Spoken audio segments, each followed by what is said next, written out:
아멘.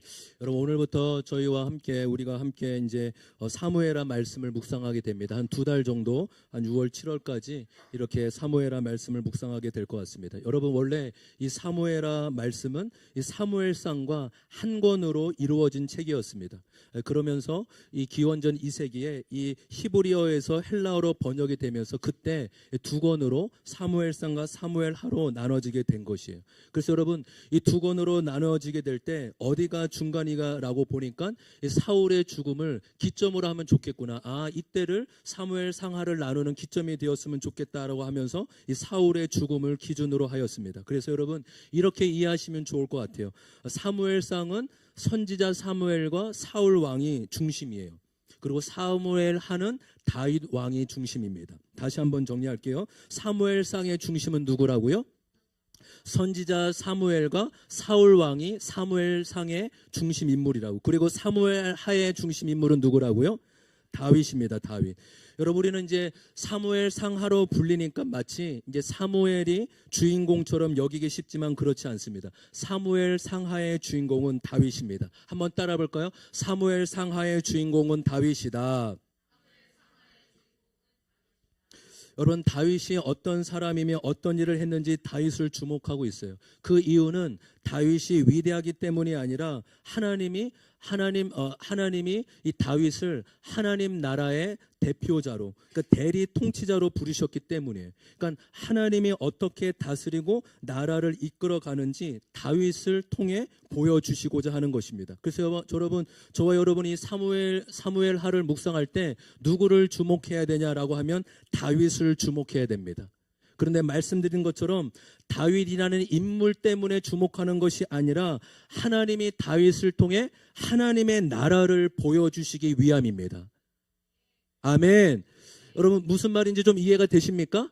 그러니까 다윗이 위대해서가 아니라 다윗이 뛰어난 왕이어서가 아니라 하나님의 나라가 다윗을 통해 어떻게 이루어지고 하나님의 나라의 특징을 알려주기 위해. 그래서 이 포인트를 놓치지 않고 사무엘하를 읽고 묵상해 나갔으면 좋겠습니다. 그래서 오늘 이 사무엘하 1장을 시작하면서 이 다윗이 어떠한 부분에서 다른지, 왜 하나님이 이 다윗이라는 사람을 택해 주셨는지 한번 살펴보려고 합니다. 오늘 1장은 이 사울 왕의 죽음으로 시작하고 있음을 볼 수 있습니다. 그리고 이 다윗의 기준은 바로 진실함에 있었다라는 것이에요. 한번 따라 볼까요? 다윗의 기준은 진실함이 있었다. 여러분 이것은 다윗 한 개인의 이야기뿐만 아니라 하나님 나라의 특징이라고 볼 수 있는 거예요. 하나님 나라는 진실한 나라이고 진실함이 가치 있는 나라임을 말씀해주고 있는 것입니다. 여러분 인생사의 가장 핵심적인 문제가 무엇일까요? 바로 옳고 그름을 따지는 것이에요. 창세기에 인류가 첫 번째 사람 아담이 선악과를 먹는 것이 이 죄의 시작이고 죄의 본질이지 않습니까? 여러분 선악과를 먹었다는 것이 무엇입니까? 바로 옳고 그름을 따지게 되었다라는 것이에요. 여러분 옳고 그름을 따지는 것이 왜 나쁜 것이고 왜 죄일까요? 여러분 잘 들으십시오. 옳고 그름 자체가 나쁜 것이 아니라 옳고 그름의 기준이 언제나 나이기 때문에 잘못된 것이에요. 다시 한번요. 옳고 그름 자체가 나쁜 것, 그것이 죄다라고 보다 그것보다 더 중요한 것은 옳고 그름의 기준이 언제나 우리는 자기 중심성, 죄성 때문에 나이기 때문에 라는 사실인 것입니다. 여러분 잘 생각해 보십시오. 옳고 그름의 기준이 누구입니까? 하나님이십니까? 아니면 다른 사람입니까? 아니에요. 언제나 나 자신이라고요. 여러분 죄의 본질은 옳고 그름의 기준이 하나님의 기준이 아니라 바로 나에게 두었다라는 사실인 것입니다. 그래서 우리는 끊임없이 인생을 살아가며 내가 봤을 때 무엇이 맞냐 틀리냐, 또 사람을 평가할 때도 무엇이 옳으냐 틀리냐 내가 기준이 되어 판단합니다. 여러분 많은 사람들이 왜 그렇게 성공하고 힘을 가지고 싶어 하는 걸까요? 힘을 가지면 옳음을 독점할 수 있거든요. 내가 이렇게 힘이 있고 권력이 있으니 내가 옳은 거야 라고 여기며 주장할 수 있거든요. 그런데 여러분 힘을 잃게 되면 어떻게 될까요? 옳고 그름이 뒤집히는 거예요. 여러분 이것이 인생사예요. 인간사라고요. 바벨론 제국의 왕 노릇했습니다. 근데 힘이 없어졌어요. 페르시아가 왕노릇했습니다. 페르시아가 망했습니다. 로마 제국이 왕노릇했습니다. 지금 미국과 중국이 왕노릇하고 전체를 지배하고 통치하고 있습니다. 여러분, 이렇게 옳고 그름은 누가 힘이 세나에 따라서 언제나 뒤바뀔 수도 있고 그때그때마다 바뀌게 된다라는 것입니다. 그것이 힘의 논리, 정치의 논리라는 것이에요. 그러나 여러분, 하나님 나라는 어떻습니까? 옳고 그름의 논리가 아니에요. 하나님의 나라는 옳고 그름의 논리가 아니라 진실되냐 거짓되냐, 바로 이 논리에 움직이는 나라입니다. 아멘. 여러분, 세상 나라는요, 맞다 틀리다, 그거 옳은 거야, 그거 틀린 거야 라고 따지고 묻지만 하나님 나라는 그렇지 않다라고요. 무엇이 거짓되냐, 무엇이 진실되냐, 이것이 유일한 기준이라는, 이 기준이고 가치라는 사실입니다. 여러분, 나는 약하고 부족합니다. 이게 진실한 거죠. 나는 힘이 없고 모자랍니다. 여러분, 힘이 없어도 진실될 수 있습니다. 나는 죄가 있고, 나는 여전히 죄가 있고 부족합니다. 여러분, 죄인이어도 진실할 수 있다고요. 하나님 앞에 진실함이 왜 중요합니까? 진실해야 하나님을 만나고 구원을 받을 수 있기 때문이죠. 죄가 있어도 죄가 없다라고 없는 척 여기는 거짓보다 죄가 있어서 죄가 있다고 여기는 진실을 하나님은 원하시고 기뻐하신다는 사실이에요. 요한일서, 그래서 요한일서 1장 8절 10절에는 이렇게 말씀하고 있습니다. 제가 읽겠습니다. 우리가 죄가 없다고 말하면 우리는 자기를 속이는 것이요 진리가 우리 속에 없는 것입니다. 우리가 우리 죄를 자백하며 하나님은 신실하시고 의로우신 분이셔서 우리 죄를 용서하시고 모든 불의에서 우리를 깨끗하게 해주실 것입니다. 우리 10절 말씀 같이 한번 읽을까요? 시작. 우리가 죄를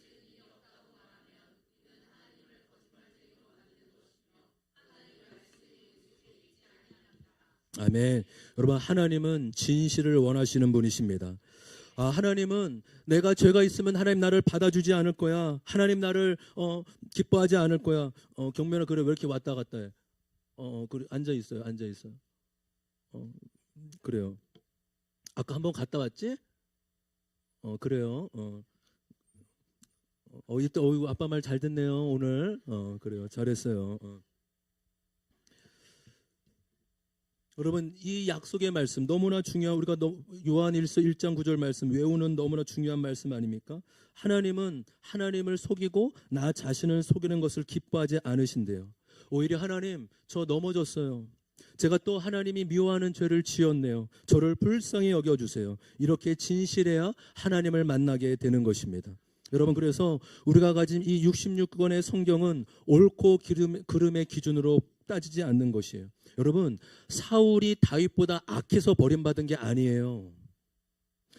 여러분, 오히려 사울보다 다윗이 더 죄가 많다고요. 다윗은 살인죄, 간음죄, 교만죄, 온갖 잘못과 죄를 저지른 사람이라고요. 그런데 한 가지 차이가 있습니다. 사울은 진실되지 못했어요. 감추고 괜찮은 척 덮으려고 자신을 속인 것이죠. 자신도 속이고 다른 사람도 속이고 하나님도 속인 것이죠. 죄를 더 많이 지어서 사울이 버림받은 게 아니라고요. 거짓돼서 버림받은 것입니다. 여러분, 그런데 다윗은 어떠합니까? 다윗의 나라는 어떠합니까? 다 죄인이라고요. 다윗은 100% 죄인이라고요. 다윗이 뛰어나서 우리는 다윗을 믿는 게 아니에요. 하나님 앞에 의인은 없나니 하나도 없다라고 성경은 선언하고 있습니다. 다 죄인이에요.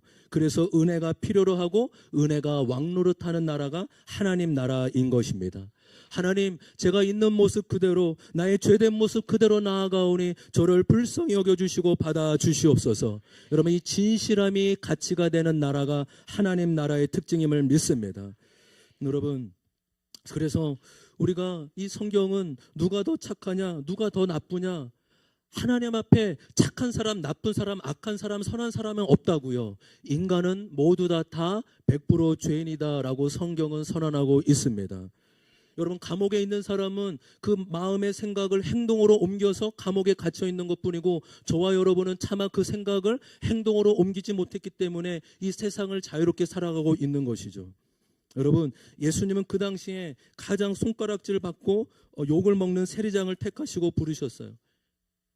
예수님은 현장에서 가늠하다가 잡힌 여인을 만나주시고 용서해 주셨습니다. 여러분, 나쁜 걸로 말하면, 악한 걸로 말하면 모든 사람에게 야, 저 사람은 1%도 인정받을 수 없어, 저 사람만큼은 감옥에 가야 돼, 저 사람만큼은 죽어 마땅해, 손가락질 받아 마땅한 사람들이라고요. 그런데 예수님은 그들을 만나주시고 구원해 주셨습니다. 왜 그렇습니까? 옳고 그름이 아니라 진실됨 때문에, 은혜가 다스리기 때문인 것입니다. 여러분, 사무엘 하는 그 이야기를 시작하다가 오늘 본문에 보면은 무슨 얘기인지 헷갈리고 잘 알지 못하지만 이런 얘기예요. 쉽게 말씀드리니까 잘 한번 들어보십시오. 아말렉이라는 청년이 나옵니다. 이 한 청년이 다윗을 찾아옵니다. 다윗을 찾아갔는데 그의 모습을 보니까 아주 처량하고 죽다 살아온 모습 같습니다. 2절에 보니까 옷이 다 찢어지고 머리에도 흙이 다 온팡 뒤집어 쓰 있고 큰 슬픔에 빠진 사람처럼 다윗에게 찾아온 것이에요. 그래서 다윗이 묻죠. 너는 어디서 왔느냐라고 물으니 전쟁터에서 빠져나와서, 그 전쟁터에서 간신히 빠져나왔다고 합니다.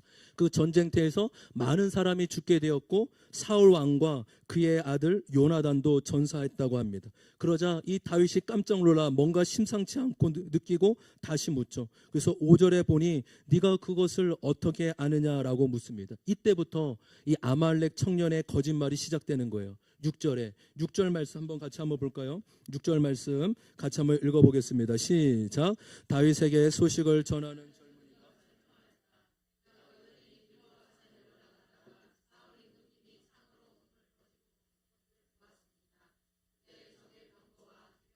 그에게 바짝 다가오고 말했습니다. 여러분, 6절에 우연히 이 아말렉 청년이 우연히 사울 왕을 보게 되었다고 하며 사울이 자신을 불러다가 죽여달라고 했고 그의 요청에 따라 왕을 죽였다라는 것이죠. 근데 여러분, 이 아말렉 청년의 진술이요, 사무엘상 31장에 나오는 기록과 전혀 다른 내용이 나와 있습니다. 사울 왕이요, 나는 이방인에게 죽을 수 없다, 나는 블레셋 적들에게 죽음을 당할 수 없다라고 치욕을 벗어나기 위해 스스로 자결하였습니다. 그럼에도 이 아말렉 청년이의 진술은요, 상당히 구체적이고 신빙성 있게 진술합니다. 그 증거로 10절에 보니까 우리 10절의 말씀 같이 한번 읽어보겠습니다. 10절입니다. 시작. 제가 보기에도 일어나서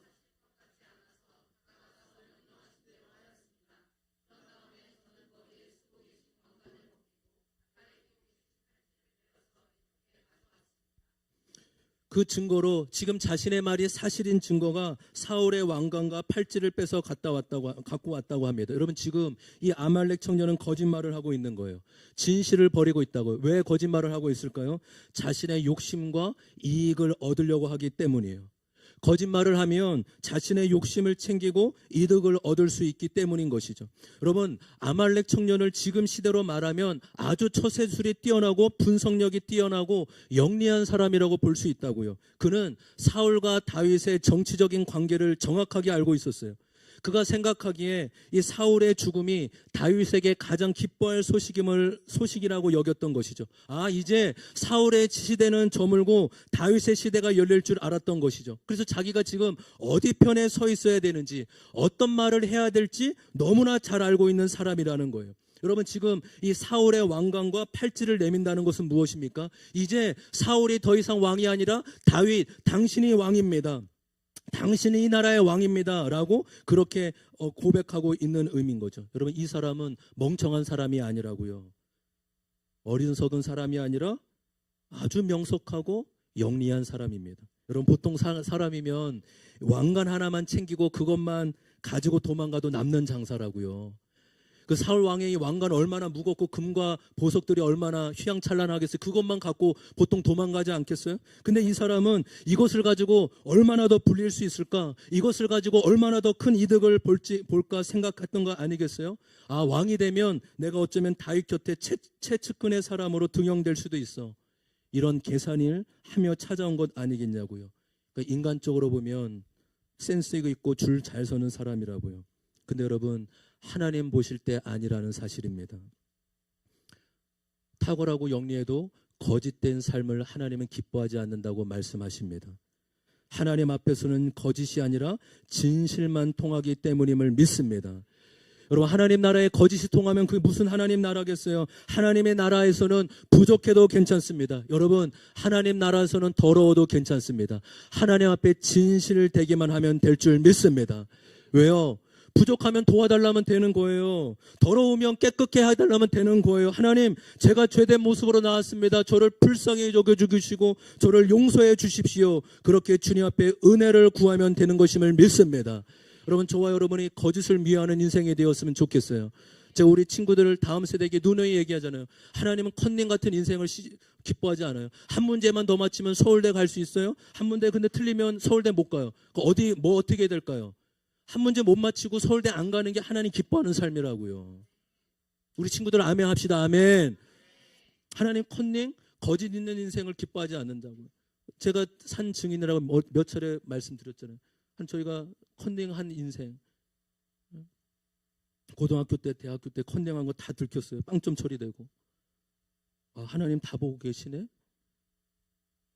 제가 이렇게 심장이 강한 사람이 아닌데 C 프로그램이라고, 컴퓨터 C 프로그램이라고 여러분 아세요? 그 C 프로그램을 F를 맞았는데 또 F를 맞으면 대학을 못 다닐 것 같더라고요. 주님 죄송합니다. 그때 이제 충대 다닐 때 믿음이 조금 있을 때인데 이제 주님은 인식을 했었어요. 인정을 하고.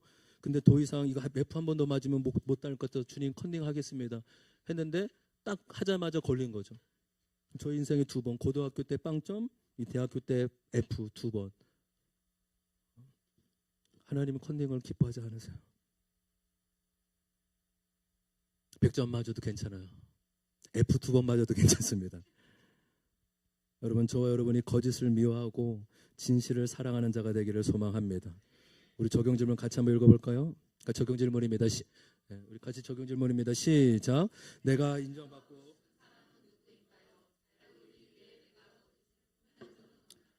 여러분, 무엇에게 인정받고 싶으세요? 누구에게 인정받고 싶습니까?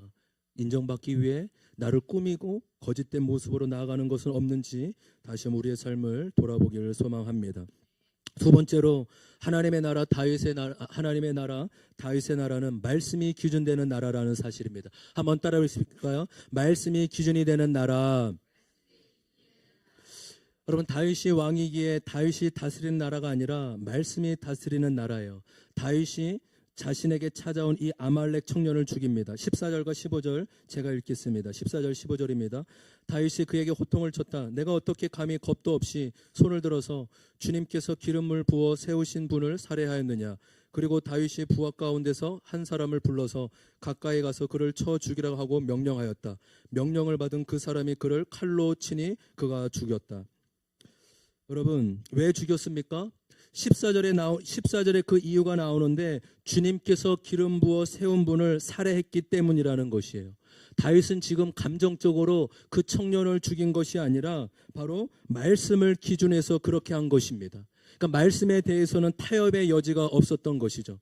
여러분, 이 하나님의 기름 부으심이라는 단어가 구약에서는 11번이 나오는데 그중에 10번이 사무엘서에서 나오고 있어요. 여러분, 기름 부음이란 하나님의 사람을 세우실 때 하나님이 선지자를 통하여서 그 사람 위에 기름을 붓는 거예요. 그러면 하나님이 내가 이 사람을 택했다, 이 사람에게 감당할 힘과 능력과 힘을 준다라는 표징을 주신 것이죠.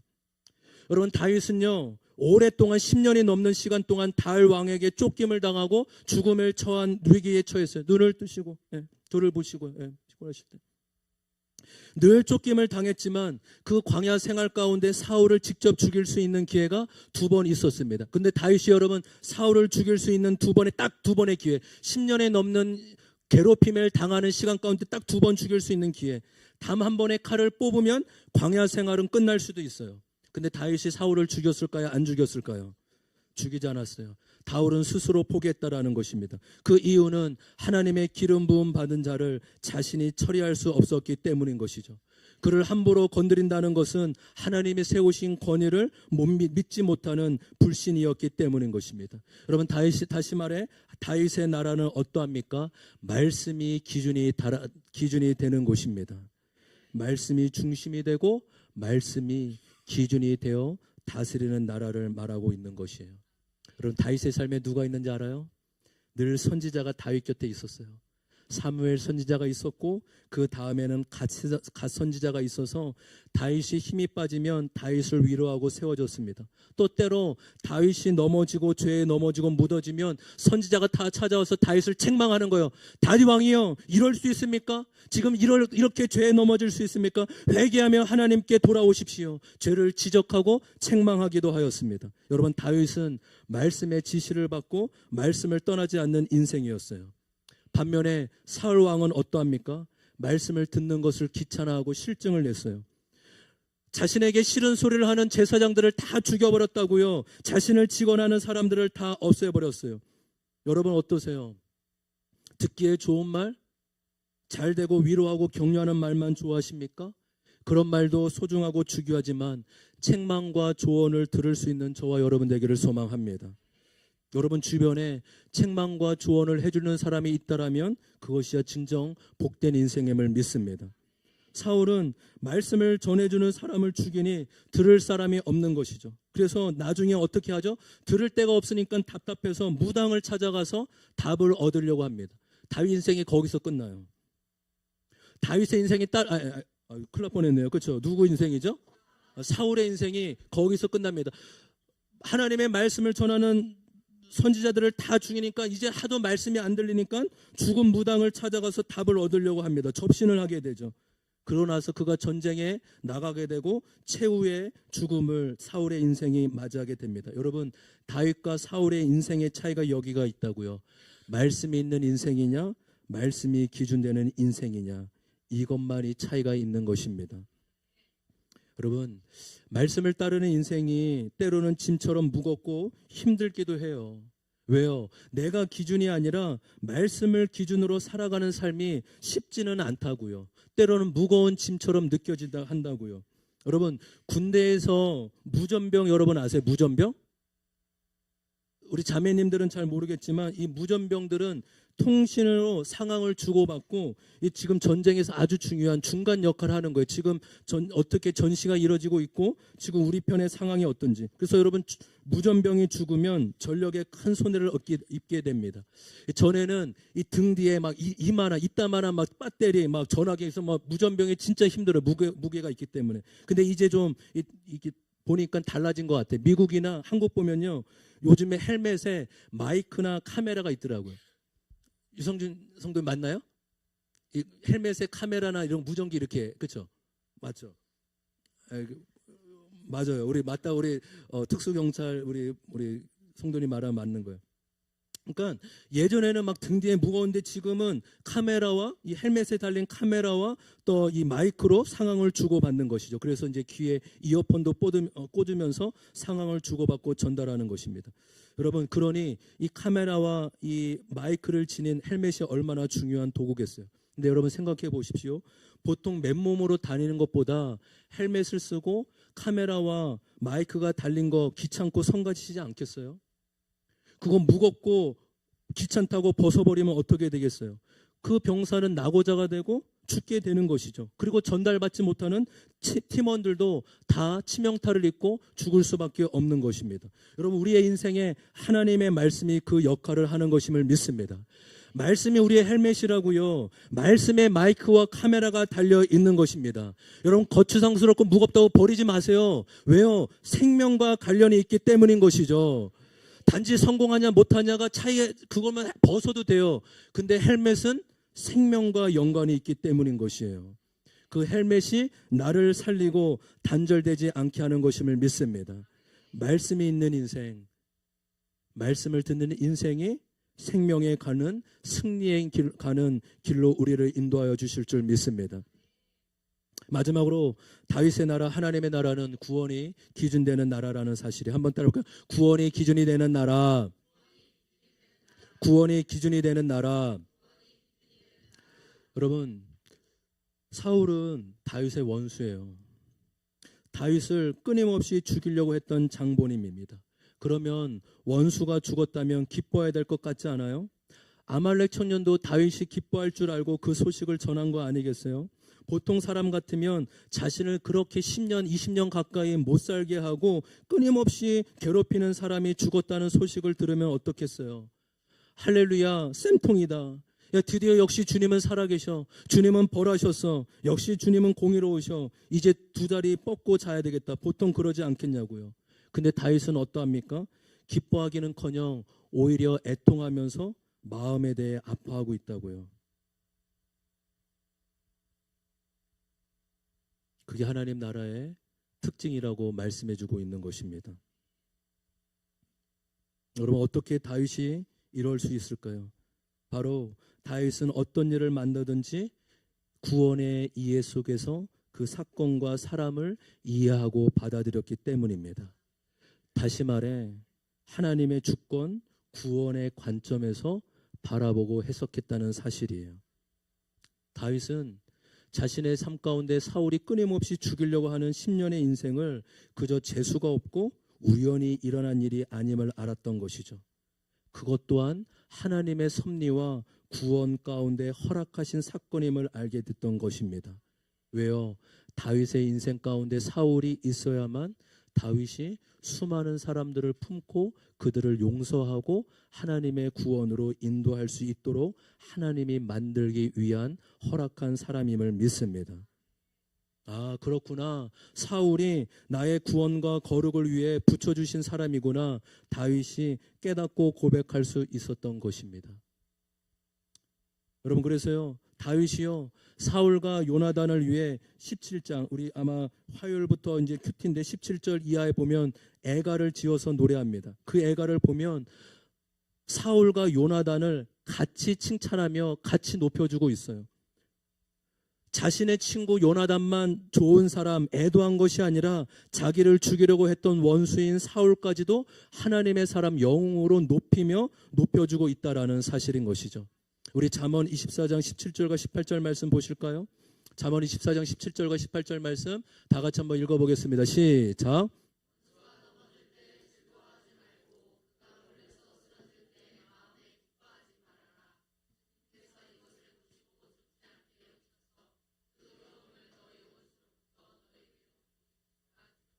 여러분 17절 말씀 띄워주세요.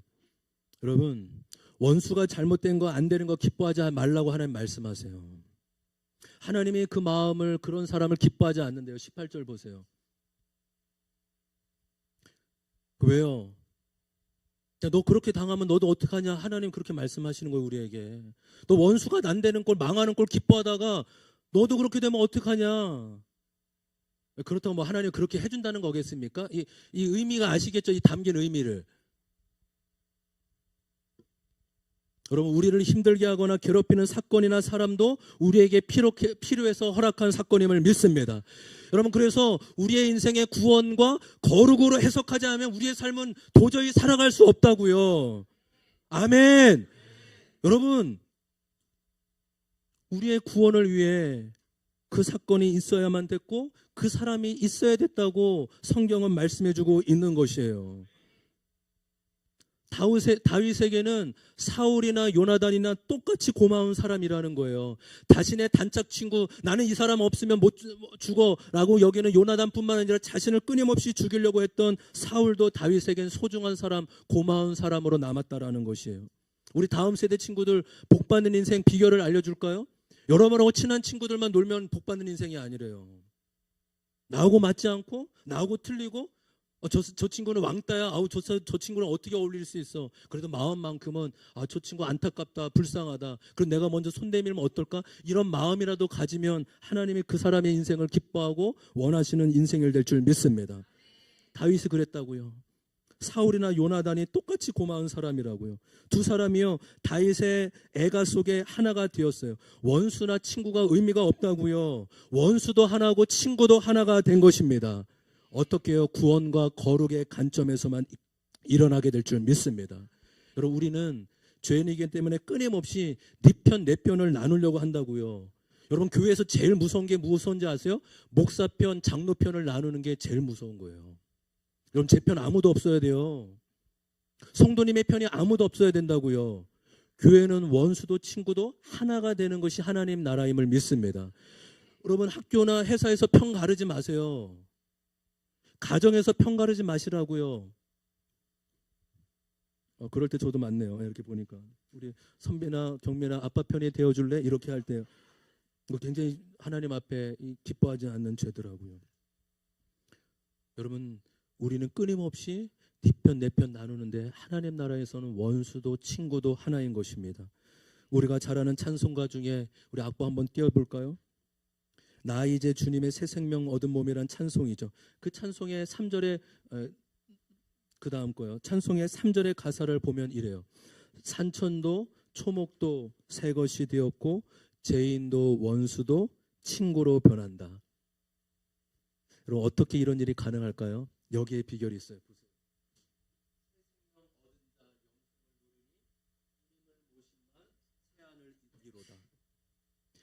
인간의 생각으로는 도저히 원수를 어떻게 사랑하겠냐고. 그러나 우리가 하나님의 새 생명을 얻었다면, 주님을 모신 자라면 그 일이 가능하게 일어나게 된다라는 사실입니다.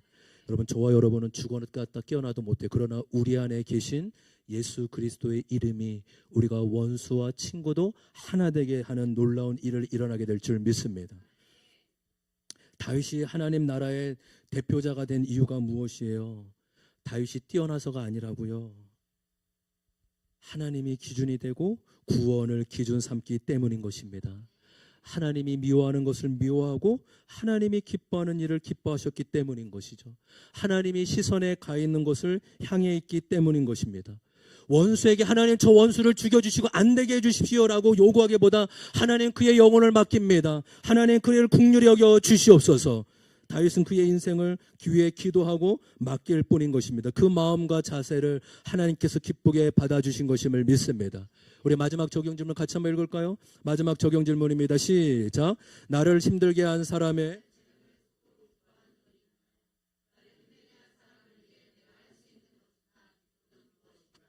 여러분, 우리가 사울 같은 우리의 인생을 하나님이 택해 다윗의 인생으로 바꿔주는 은혜가 있기를 소망합니다.